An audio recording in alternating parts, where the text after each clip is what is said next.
Welcome back to episode number 27 of our Tranmere Rovers Road to Glory career mode. We currently sit in 11th in the league, so mid-table with 16 games to go. I think it's fair to say we will probably end up finishing mid-table this season. I don't see us avoiding relegation, and honestly, pushing into that top six would be really, really difficult for us from now to the end of the season. But 16 games to go though, a lot of games to play for. But take a look at this. I never knew this was possible to take a look at in game. I only figured this out yesterday. But if you go to the championship and you take a look at the squad, the starting 11 available to every team in the championship right now, there are a few 3-star teams. There are a couple of 4-star teams, but a lot of the teams in the championship are 3.5-star teams. Now, until you get to Tranmere Rovers, which we're currently a 2.5-star team. We're the worst team in the division right now, which means we're punching above our weight to be the worst team in the division. And mid-table, it's a fantastic achievement for us. We need to hang on though to that mid-table status right now. With 16 games to go on, who knows?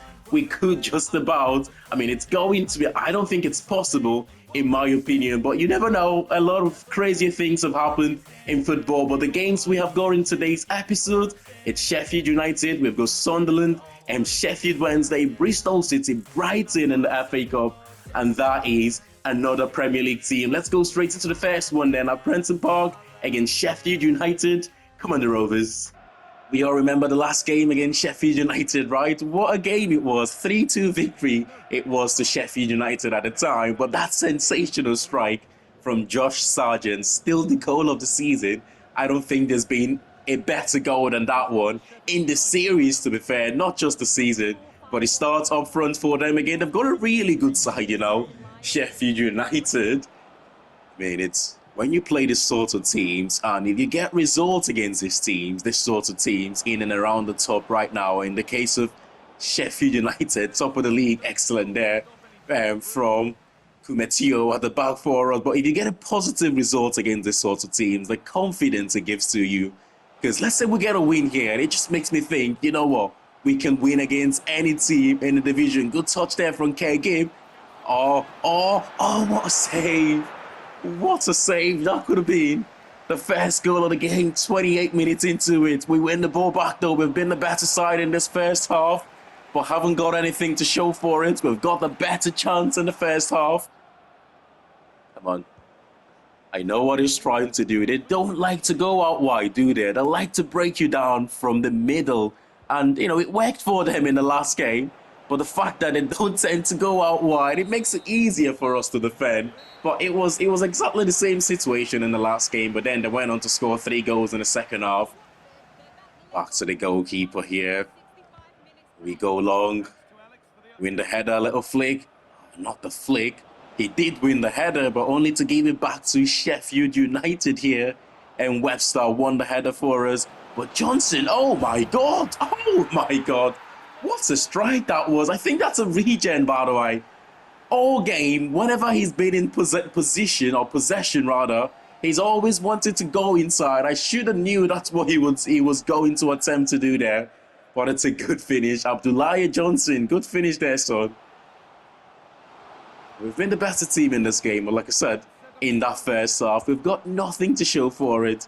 And when you get opportunities against teams like this, you have to take it. It was now or never. We still have the ball though. Back to Gibb. Gibb is going to try and find...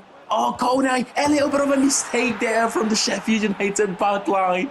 And with the last kick of the game, we get the equaliser. That is a huge mistake. I don't even know how that pass went past to the... Look at this. Oh, they should have done so much better there, the defence.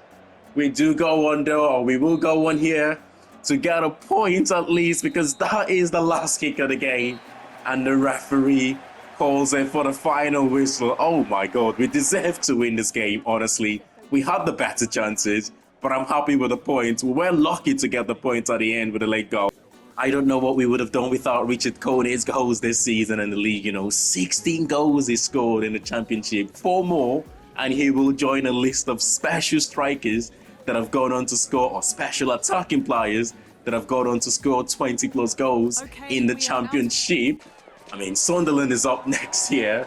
They are having the start of the season really, really well, but at the moment, and they are struggling a little bit. Good time to be playing them, by the way. 2 wins and 3 defeats in the last 5 games. They're 7 points above us right now and 2 places above us as well. They are currently 8th in the championship and we sit 10th right now. They got a late winner against us the last time we faced them. Joaquin Correa, who starts up front for them, got that goal to give them a 1-0 victory. I'm expecting another tough game here from this Sunderland side. They've got a few decent players in just starting 11.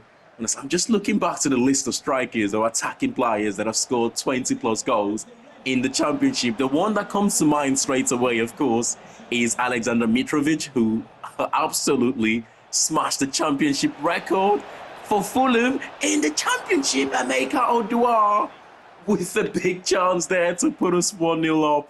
How is he not converted? His finishing is something that we have got to work on. We've got to work on that finishing.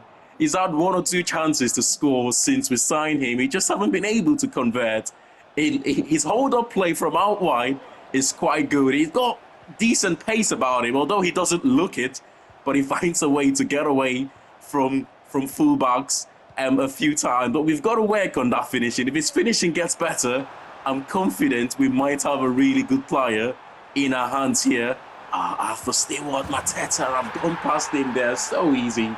And just like that, Sunderland have got 1 goal here. I mean, we had a great chance to get a goal ourselves, but when you don't take it, your opponent can go on the other end to do this.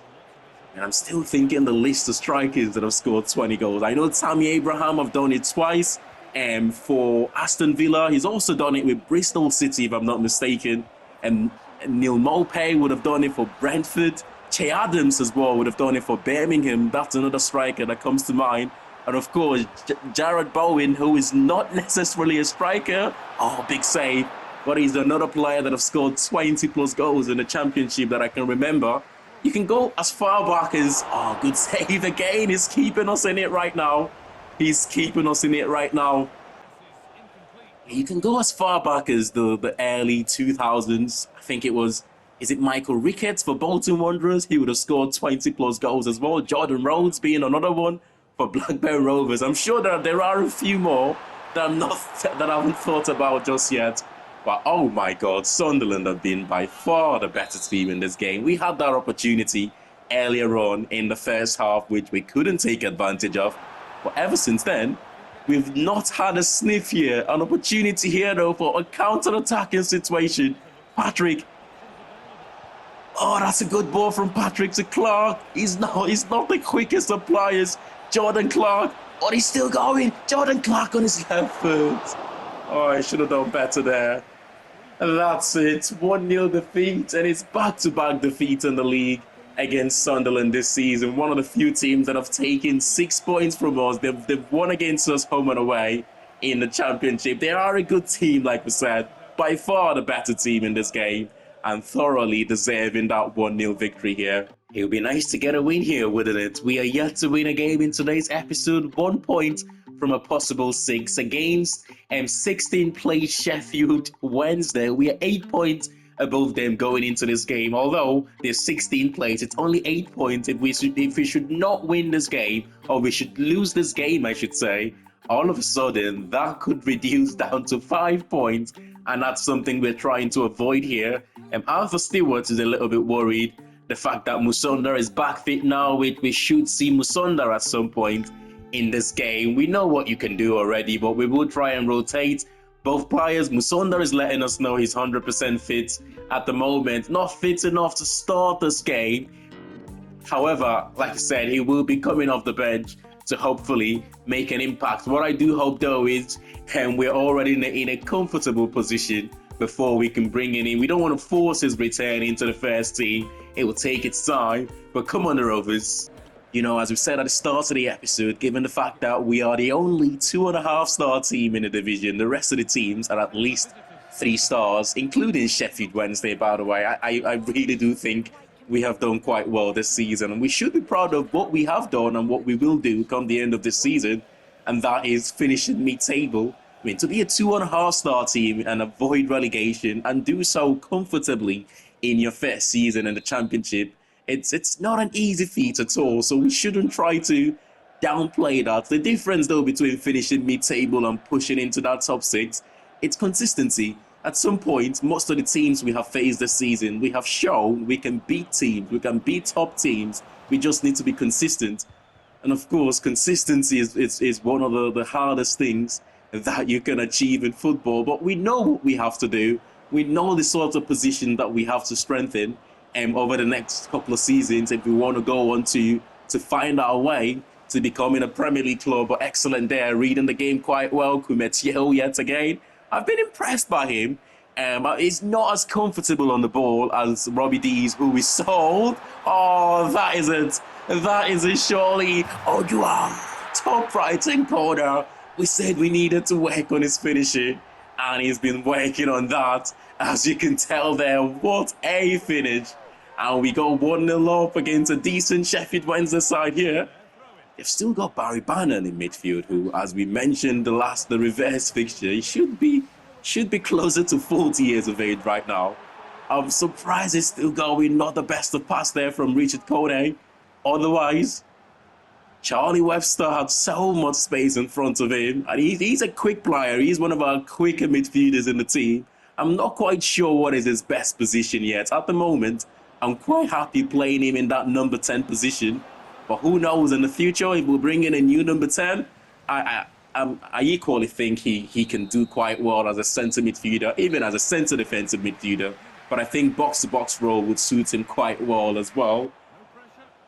And not too much have gone on in the second half here, but it's only 10 minutes into the second half. Sheffield Wednesday make their way forward. Hatsuse out wide, goes inside too. It's Malik Wilkes, I believe. Now to Silva. Silva 10. Silva goes for it. That's a camera save, you call those ones. The goalkeeper could have easily have held that one, but sometimes they decide to go for the camera saves like that. He was straight to him. There was no need to be dramatic with a save. Sheffield Wednesday have got a corner. Substitutions for them as well. And Kobachki is been... Is it the one that came on, Kobachki, or is it the one that has been taken off? I'm not too sure. But I'm trying to hang on here. We cannot concede a goal. We cannot concede a goal. Kobachki is the one that came on because he is in possession now. Oh, that is a big chance for the second half substitute. He's only just come on and he's had a shot on target, and there is another one for Sheffield Wednesday. It's 3 shots on target in the space of about 5 minutes for them. We have done well though to sort of ride that pressure, and we're still in front here. Oh, he's moved it way too much there. Odua. Come on, 12 minutes to go. The second one would be nice to kill the game. Oh, hang on to the 1-0 victory. I will take either option, but of course, the second goal makes us more relaxed, puts us in a much more comfortable position. Game plays in Kone, and Richard Kone gets his 17th goal of the championship season, and that is the dagger. 80 minutes into the game, 2 goals ahead against Sheffield Wednesday. Oh, that's it. 2-0 victory for us. It looked very panicky towards the second half, or earlier on in the second half. Shots on targets for fun for Sheffield Wednesday, but could not take advantage of it. We went ahead to score the second with Richard Kone. 2-0 victory for us.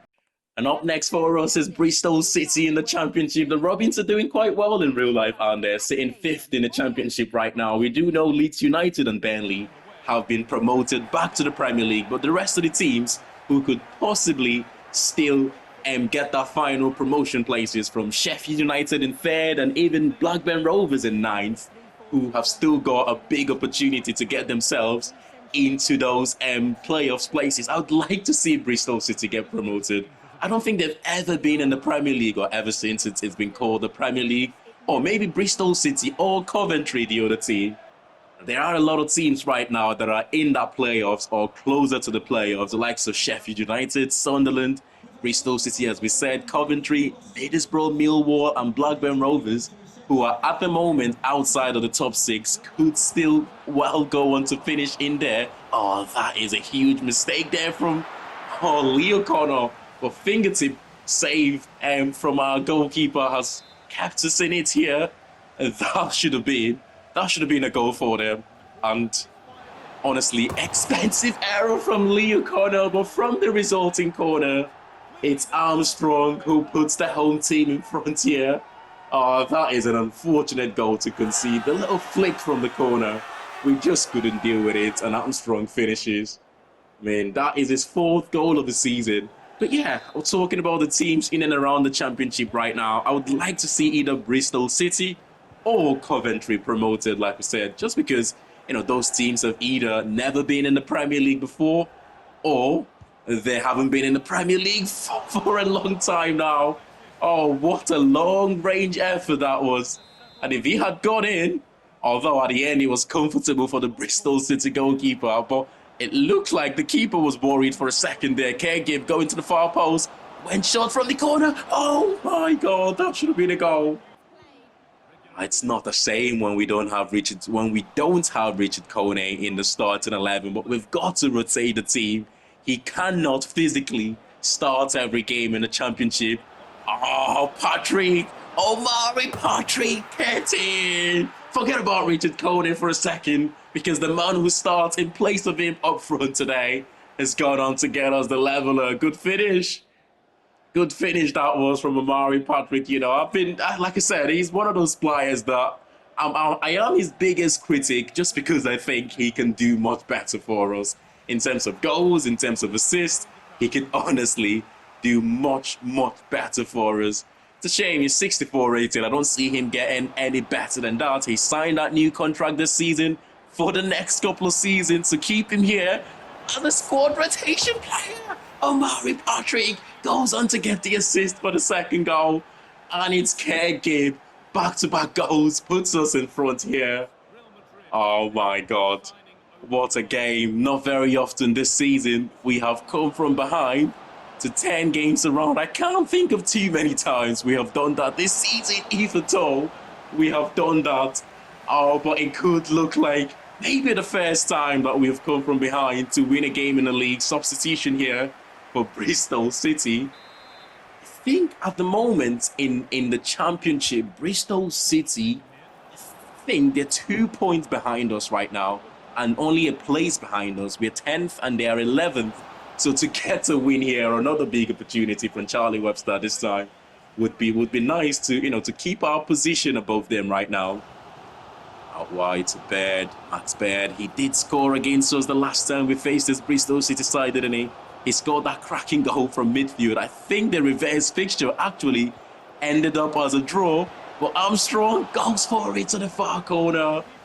It's Scott Bain in goal, making a great save there for us. Substitution, Harry Koenig coming on for the remaining few seconds of this game, or few minutes of this game. We've gone long instead. Henry finds Mayulu. Come on, I don't even know why I went long with the goalkeeper there. It's a goal kick that we should have just kept possession and avoided the unnecessary drama in the last few seconds of this game. But it's 3 minutes of stoppage time. The referee have allowed them go into the 5th minute here. And it's Armstrong getting a brace against us. And they've earned themselves a point. We should not have gone long. We should not have gone long there with that goal kick. I thought if we went long, we would just kill the game closer to their own half. But looks like it was the wrong decision made. If we had just gone short and tried to play it out from the back, we could have earned ourselves 3 points here. But we will still remain a couple of points above them and a place above them here. It's a good game, 4 goals scored in this game. I've just realised I confused colour parking for Caregive in our second goal in that Bristol City game, rather. But it was colour parking with a goal. Up next is Brighton in the FA Cup, another Premier League team. There are some interesting fixtures, in the 5th round of this competition. This is the furthest, I think, we have gone in any sort of domestic cup competition. Okay, we won the BSM trophy, but you wouldn't class that as a major domestic cup competition, would you? In terms of the FA Cup and the Carabao Cup, this is the furthest we have done. This is the best we have achieved, but it's yet another Premier League side. Last game, in the last round, we knocked out Arsenal, but I've got a feeling And Brighton might just be a different gravy here. They've got Hendrick up front. They've got Declan Rice and Baleba as their two centre defensive midfielder. What a team here. Ridiculous team that Brighton have built here. They seem to be that team that they keep hold of their best players. And by the way, insane Brighton team in real life right now. They keep hold of all their best players. And we've given possession straight from kickoff here. But they keep hold of their best players and bring in one or two excellent players, borderline world class, into the team. It doesn't matter which FC you watch. It seems to be the same for Brighton. That is a team good enough to be finishing at least in the top 6 of the Premier League. What a strike that was from Hendrick, by the way, earlier on in that first half. I don't think I mentioned how close that was. Referee's going to pull that one back for a free kick. 31 minutes into the game, though. It's pretty much 50-50 right now, you would say. But as we know, Brighton have got the quality to turn this around at any time. The free kick is defended quite comfortably. Big tackle there. Big block from Rhys Williams. What a block that was. We go long. That's Mary. Can he win the header? He doesn't need to win the header though, because it's been picked up by McGee with a sensational pass. But that is my problem with Mary. Off the ball. Oh, Hendrick. That is so easy. Hendrick one-on-one with the goalkeeper. And McGee makes a great save. But that is my issue with Mary. On the ball, he's quite limited. Off the ball, he does so much for us. But on the ball, he's quite limited in terms of playing that final pass anyway. But we deal with the corner, not quite. It's a comfortable save that time.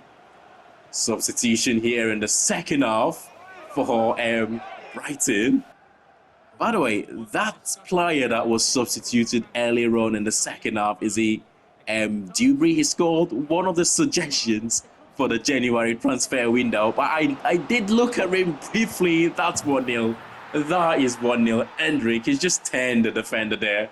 There's nothing you can do. He's got that low center of gravity. He's got pace. His finishing is also ridiculous. There's not much more we could have done to prevent that goal. We created quite a few opportunities against Arsenal, but this game, we have struggled to even get a shot in the game at all. It's 76 minutes into the game. Referee's going to give us a free kick there, but we haven't created anything. Baleba with the yellow card. We haven't had a shot in this game in 75 minutes. You know, when you play against really good teams like this, you just rely on, defending quite well, getting that moment on the break, and you hope when you do get them, your attacking players can get the job done. That is our first shot of today's game. I can't believe it. Almost sort of ironic jeers from the fans that we have got our first shot on target, our first shot in the game, and it's took us 80 minutes. Oh no, Hendrick's still going. And he makes it 2-0. We did everything we can there to try and stop him. Twice it looks like we would have given away the free kick, but he refused to go down. And Hendrick gets the second for them. I don't know how they've managed to build this team, to get hold of the likes of Hendrick from Real Madrid and Declan Rice from Arsenal. This is Brighton we're talking about. They should not be making signings like that, but it's ridiculous. Chitalo at the back they have got to. What a team. 2-0 victory for them, and we are out of the FA Cup. And with it being the start of a new month, it's March, we have got our first month youth academy scouting here. We did send the scouts out again, from some of the money we got left from the sale of Robbie D's and Josh Hawks, the other one. I mean, we did end up signing 2 players, but we still had some funds left, and we decided to send the youth academy scouts again for 3 months. In England here, though, there is no one potentially decent to go into the academy. And for our first month of scouting in Wales, anyone decent to go into the academy? Not really, I'll just get rid of all of them. It's not the best of first month in Wales. For our first month in France, where we are scouting for strikers and right wingers, Fabien Collet, we will definitely scout him a little bit further. So a couple of good options in here, but I think we will get rid of the rest of them and scout Fabien Collet, who is only 14 years of age, by the way. We will scout him a bit further here. I think I've actually learned 1 or 2 things on youth academy scoutings for this year's FC. with the rules of the Road to Glory career mode being in League Two, we can only have 1-star experience, 1-star judgment scout, and then we will improve the scouts as we progress up the divisions. My hypothesis was until we start having the 4-star, 5-star scouts, we will struggle to find decent youth academy players. But I'll actually reject that hypothesis because we have been able to find players with really good potential. I think the difference between your 1-star, 2-stars, and 3-star scouts, and maybe going up to the 5-star scouts, the difference is the quality of players you find in terms of the starting overall and how frequent you find those players. It doesn't matter which level of scouts you use, you are going to find decent youth academy players in terms of potential, but the starting overall might be quite low to begin with, as we have seen with consistent 3 seasons of scouting. I don't think we have scouted any player straight from the youth academy that was better than 61 overall. They have been mostly between 55, sometimes even lower than that in the case of Healy. Yeah, mostly about that 55 to about 61 overall, but decent potential.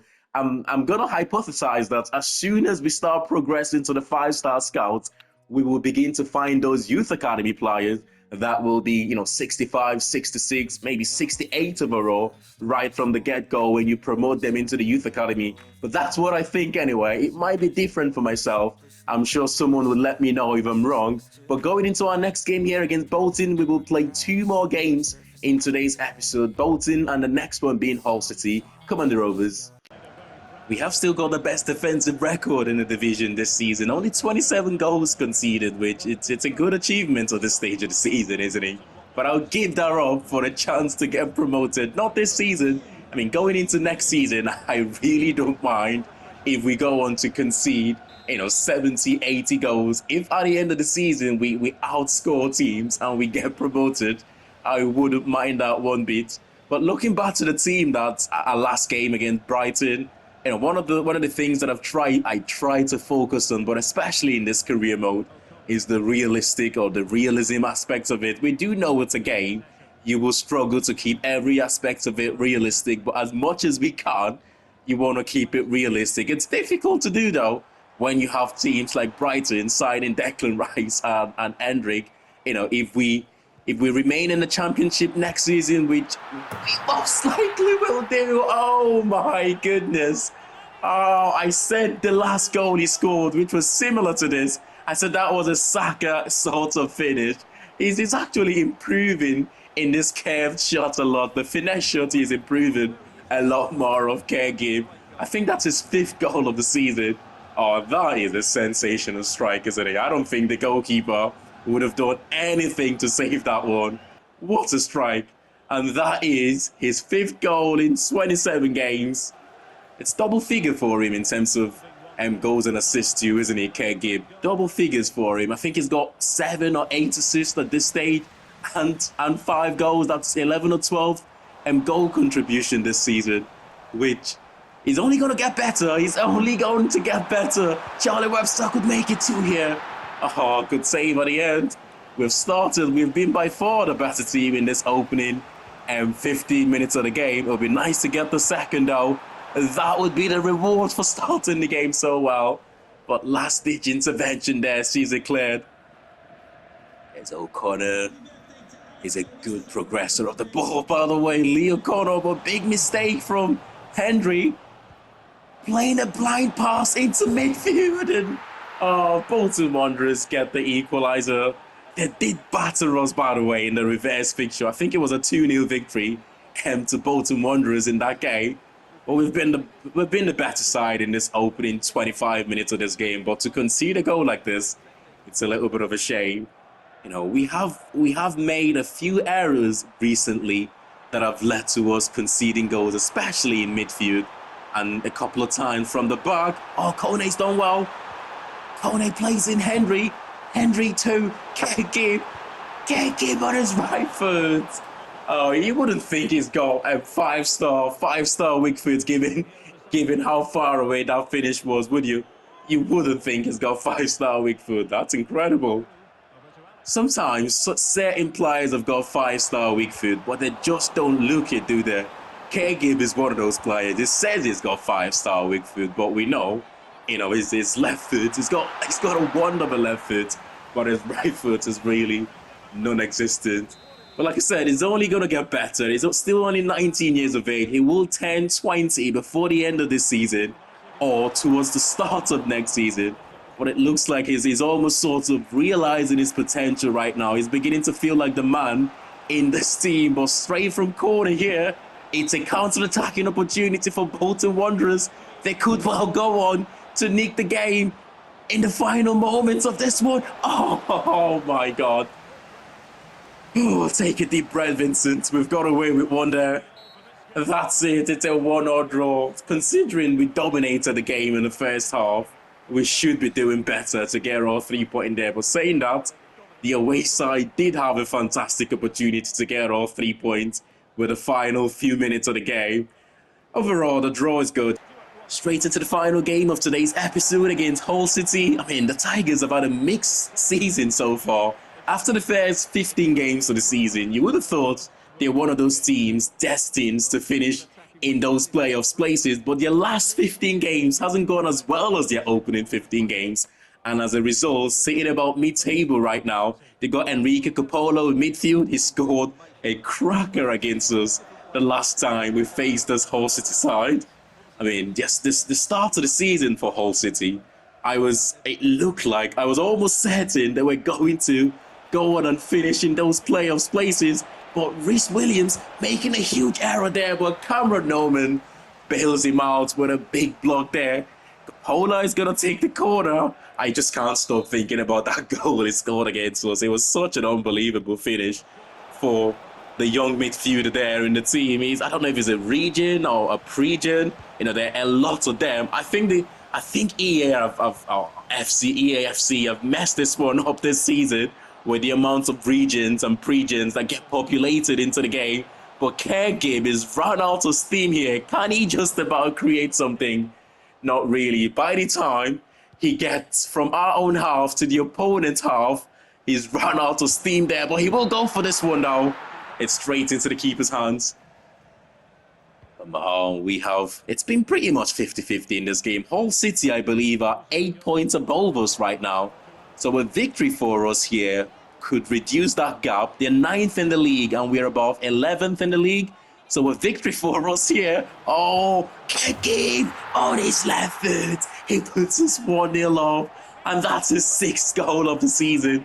I did say he's almost realizing right now that he's getting into that age. He's not going to be a teenager anymore pretty soon. He's taking these games into his own hands right now.